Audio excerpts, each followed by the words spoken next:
Assalamualaikum warahmatullahi wabarakatuh. Nama saya Rahman Baik Haki dengan NIM 230811462 dari Prodi Fakultas Kedokteran,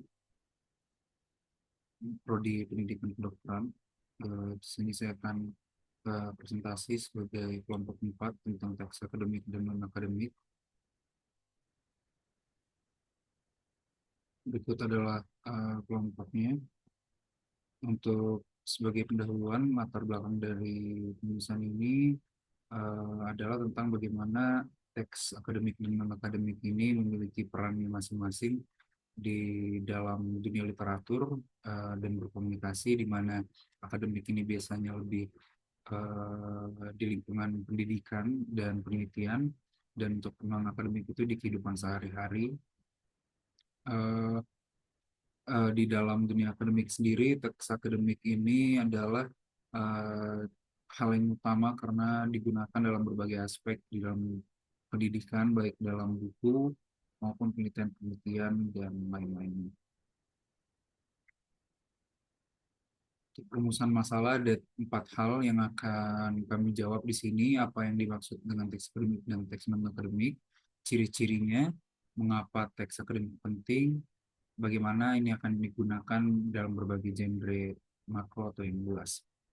Dengan tujuannya ada 4 juga, yaitu untuk menjelaskan konsepnya, mengidentifikasi ciri-cirinya, menganalisis pentingnya teks akademik dalam penelitian, dan mengkaji penggunaan teks akademik dalam berbagai genre.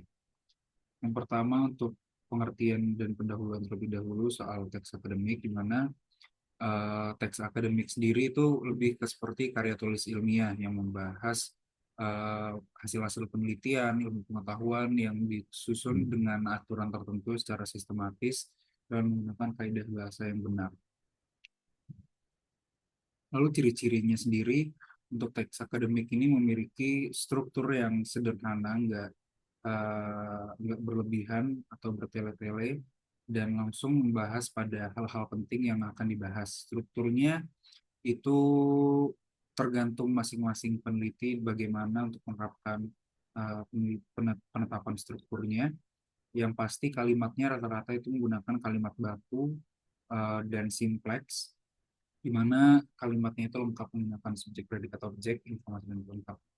Lalu yang kedua adalah di teks akademik memiliki informasi yang padat, di mana informasinya ini langsung to the point, langsung ke poin-poin pentingnya, dengan adanya proses nominalisasi, ya, di mana mengubah kata verba, sifat, keterangan, dan logika ataupun konjungsi itu menjadi kata benda.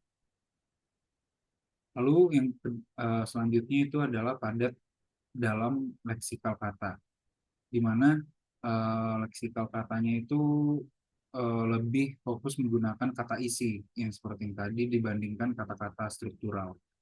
Lalu eh, banyak memanfaatkan nominalisasi, di mana pemilihan kata benda itu merupakan keharusan dalam menggambarkan isi-isi dari teks akademik sendiri.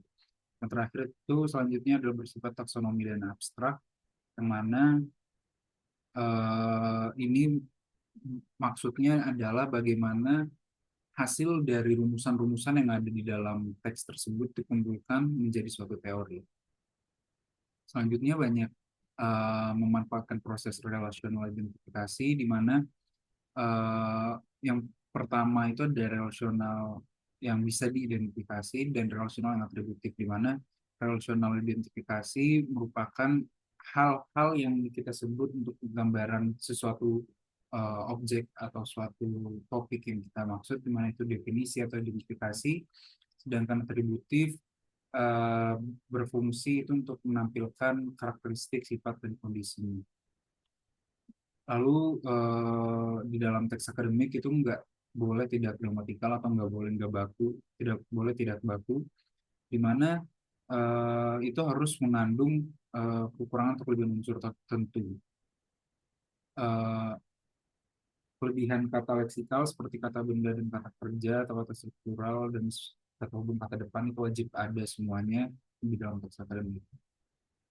Selanjutnya, teks akademik itu faktual, benar-benar sesuai fakta, di mana itu benar-benar sesuai dengan apa yang dibandingkan dengan apa yang telah terbukti seperti itu. Dan selanjutnya tidak menggunakan kalimat minor, yaitu kalimat yang unsurnya tidak lengkap, dan bersifat monologis. Ini bukan berbentuk dialog, melainkan berbentuk monolog di mana si penulis ini menggunakan uh, ciri tipe kata yang berupa langsung seperti itu, tidak menggunakan dialog-dialog antara beberapa pihak. Ini menggunakan jenis kalimat indikatif dan deklaratif.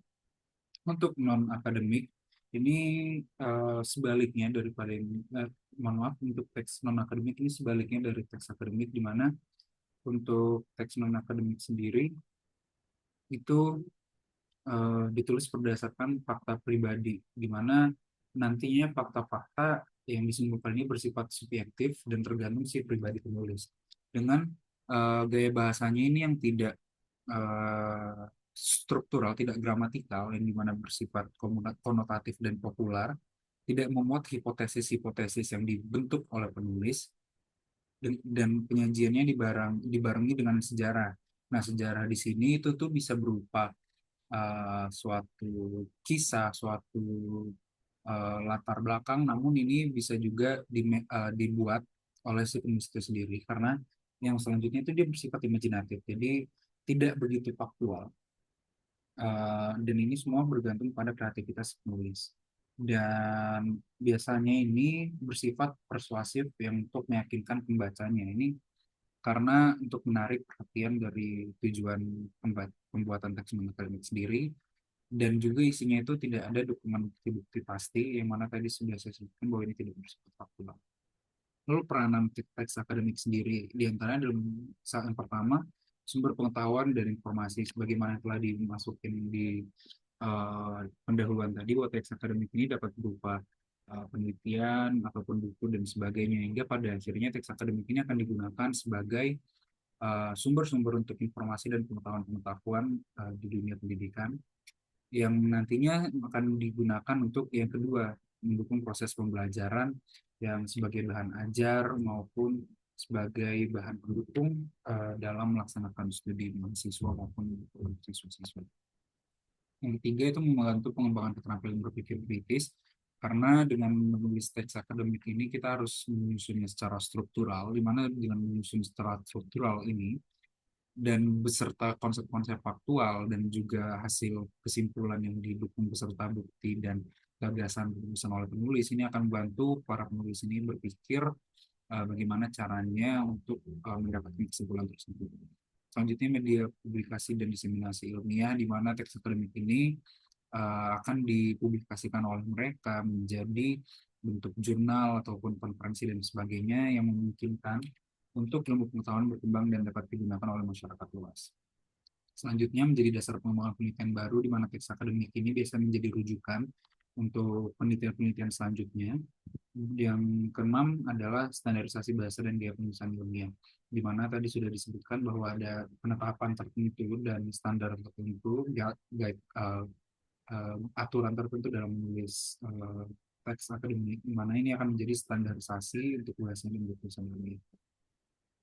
Lalu penggunaannya dalam genre makro, yang pertama itu ada buku akademik, di mana buku akademik ini merupakan hal yang paling umum, banyak sekali kita temukan, misalnya textbook atau buku ajar yang itu merupakan ditulis oleh ahli bidang yang memiliki struktur sistematis dan mencakup referensi ilmiah.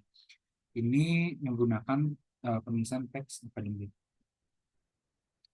Lalu jurnal ilmiah juga, jurnal ilmiah itu merupakan publikasi yang berisi artikel penelitian yang telah dilakukan oleh tim Dewan Sejawat dengan mengikuti format IMRAD, Introduction, Methods, Results, and Discussion, dan berbasis data. Misalnya artikel penelitian kedokteran, teknik sosial, dan lain-lain, di mana ini menggunakan dasar teks akademik.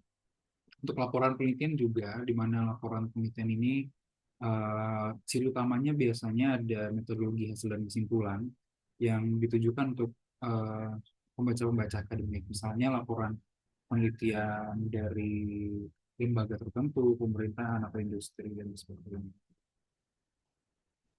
Yang selanjutnya ada makalah di prosedur konferensi, di mana ini adalah yang nantinya akan disajikan di dalam suatu seminar atau konferensi ilmiah yang biasanya lebih ringkas dari artikel dan jurnal, berisi konsep-konsep baru atau hasil penelitian awal, dan digunakan biasanya di konferensi internasional atau nasional untuk mendapat masukan.